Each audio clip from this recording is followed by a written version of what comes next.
Hi guys, welcome back to my YouTube channel. This is Pooja at A Book by the Window. I hope you guys are doing good. I hope you guys are reading good. I don't know what's happening with my hair today. They seem to be all frizzy and up in the air. I hate it when that happens, but it is what it is. We have yet another video from my sunny apartment in California. Instead of doing this video on a Sunday, I'm making it on a Saturday, and I am already pumped because in my mind, I'm not leaving it to the last day, I'm not leaving it to the last minute, and I'll probably have some time tomorrow to edit and put it on the internet for you guys to see. If you're new to the channel, hi, this is Pooja. I'm a 30-year-old software engineer working in California. On the side, I love reading books, and that is what this channel is about. I do book-related videos here, book recommendation, reviews, book challenges, you name it. And there's also a main channel that I have that's also going to be linked in the description box below. And to those who tune in every week, welcome back. Welcome to another book review, a book that I have been reading for some time and now I'm done with it. And as soon as I'm done with it, I'm here to talk about it because I'm very excited about it.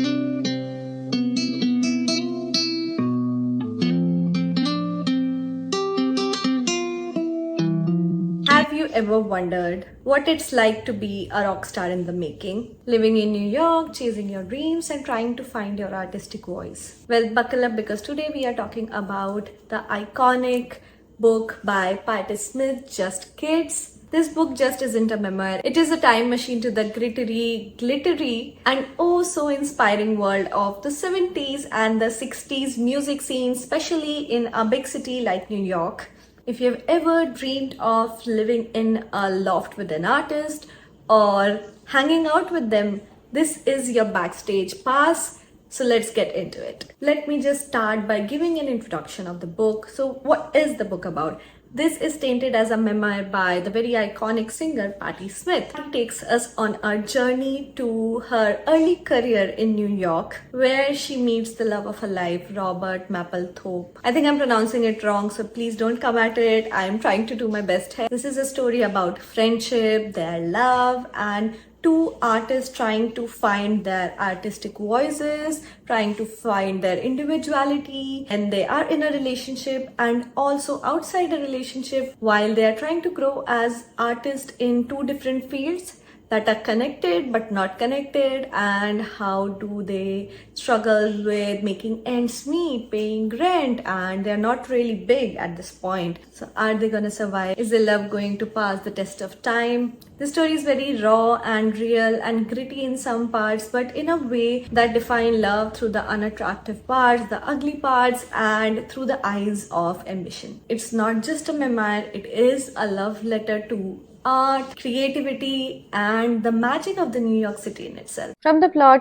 let's just move on to the writing. I'm the kind of reader who values writing more than the actual plot, and that's just who I am. I enjoy knowing about good writing, and that was the case for me for this book too. This is not just a memoir, it is poetry in prose form. Patti has this incredible craft of weaving words and thoughts into something beautiful and lyrical that comes across as poetry, which is both beautiful and haunting at the same time. Her description of people, places, things around her are so vivid.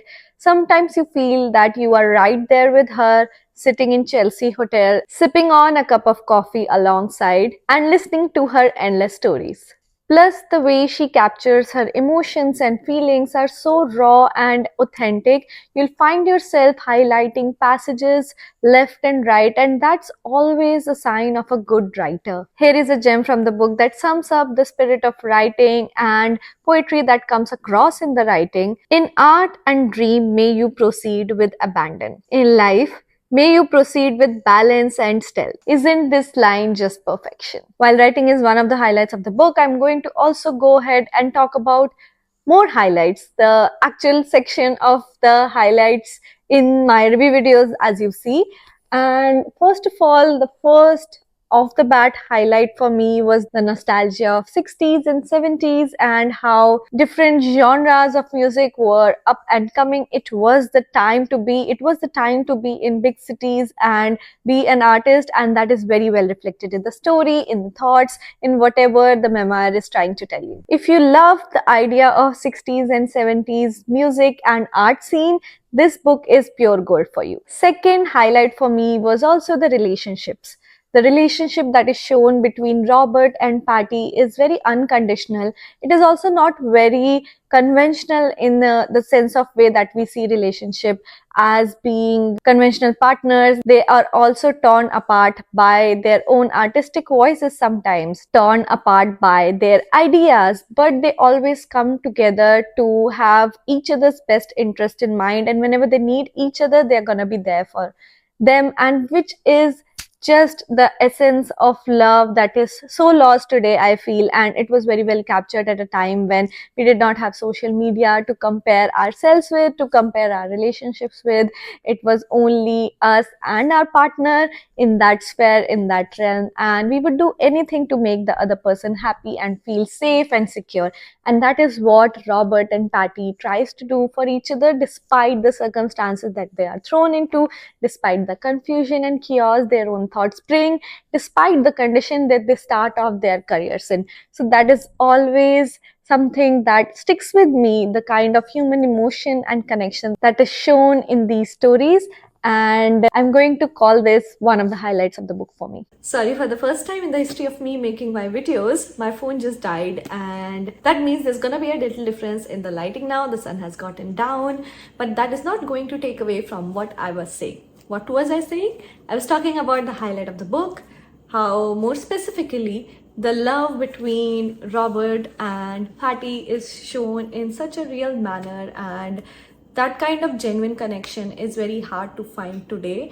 And that is what I got from reading her perspective and her meeting with her sweetheart, and how they are trying to find their inspiration, their life, their artistic voices. The third and the final highlight for me was the inspiration itself. By the end of this book, you find yourself being more creative with your own self, trying to maybe pick up a book or a pen, write, or a guitar, or go out and do a little bit of photography or paint, whatever is your way of showing your art, your creativity. You'll find yourself picking that up, reaching out inside yourself, trying to reach out to the creative being that you are. No particular book comes without its lowlights, so I'm gonna dive into the lowlights now.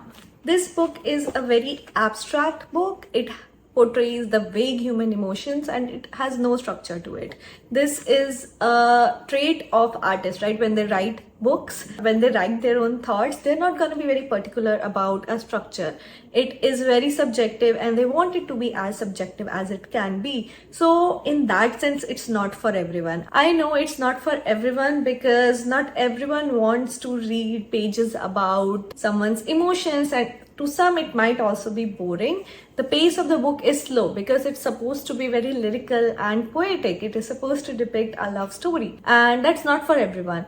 Some people might find themselves quoting the same line, some people might find it boring, and that's all good. Like, that's nothing wrong with it, but that is something that I want to call out, that it's a very subjective book. When you read a lot of them, you understand what I'm trying to say here, because all of these artistic voices are very pertaining to the time and the context that they are being written, and sometimes that context will be lost. Like, I live in a time when all of these things might be considered boring, and it is very slow paced, and a lot of people want to read crime thrillers and they want to read very fluffy romantic novels that talk about going to the end of the world. Some of the parts here are very boring day-to-day life and letters that you write to yourself or to your lovers or to your friends. All of these things, this art of writing letters, this art of writing slowly is lost now, and it's not for everyone. So I thought I'll just call it out. Although it is real, it's not your typical fast-paced story. This is more about the journey, the vibes, the memories. So this might come off as something that is very slow paced. Honestly, for me, that was the best part. It is sort of a slow melody that grows on you only if you give it time. So for me, it was part of the charm. For some people, it might not be. For some people, it might come off as a snooze fest, and that's all okay. Not all books are for everyone. Not all books are for you, and you don't have to feel like you have to like all the books. So I thought I'll just highlight that in the lowlights for me. In the end, I will conclude by saying that this is just not a book. It is like a thought experiment. It is like someone's thought put into paper in a context that I don't understand, that people don't understand anymore. So it is a different book. It is an experience in itself. And I remember reading a similar book, Daisy Jones and the Six. And at the time when I was reading it, I thought it is real. It is a memoir, but it is a fiction book. And that one was very interesting, talking about rock, talking about drugs, criminal activity, and the high of being an artist. But this one is real. It is a memoir, and it is opposite to what I read there. It's a very slow-paced book. It is talking about everyday human emotions, and I am yet to experience description of a very high artistic high in this book, which seems more real to me, which seems like how things work. They take their time. You're gonna be failing a lot, you're gonna be talking to yourself a lot, you're gonna be judging yourself a lot through the process. And I feel this is more real depiction of the artistic voice in music industry. I wanted to read a book like this for very long, and I'm happy I picked this one up. Although this is not a superstar read for me, although this is not something that is going to stay with me for a long time, I'll be honest here. But even then, it is a different book in a kind, and I'm happy that I spent time reading it. So for that, I'm gonna give it 3.5 stars, just because it's a subjective book for me. 3.5 stars. I hope I'm not being too harsh with it. I wish I gave it 4 stars, but just because it's not gonna stay with me for long, it just feels like a simple memoir that I picked up on a Sunday afternoon and finished it in a week or so.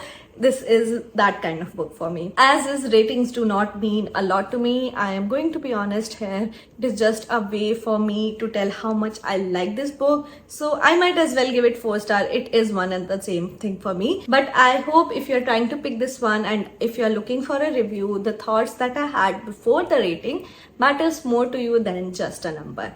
So if it is a book for you, I will definitely ask you to pick it up because it's an experience in itself. And that is it. That is my honest thoughts about the book. With that said, today I'm going to listen to some of her songs just as a tribute to having finished this book. And that is the kind of experience that I always enjoy having. Thank you for hanging out with me on this Saturday evening.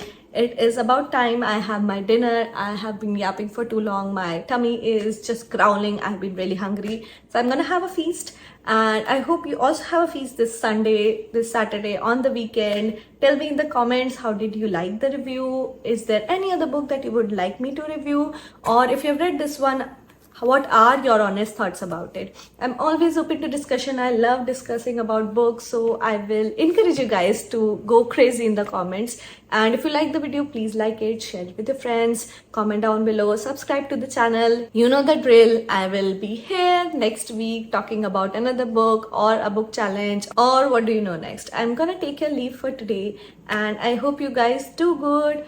Also, let me know if you're reading some books, some interesting books, and you would like me to read them. And having said that, that's it from me. That's a wrap. Bye bye. Good night.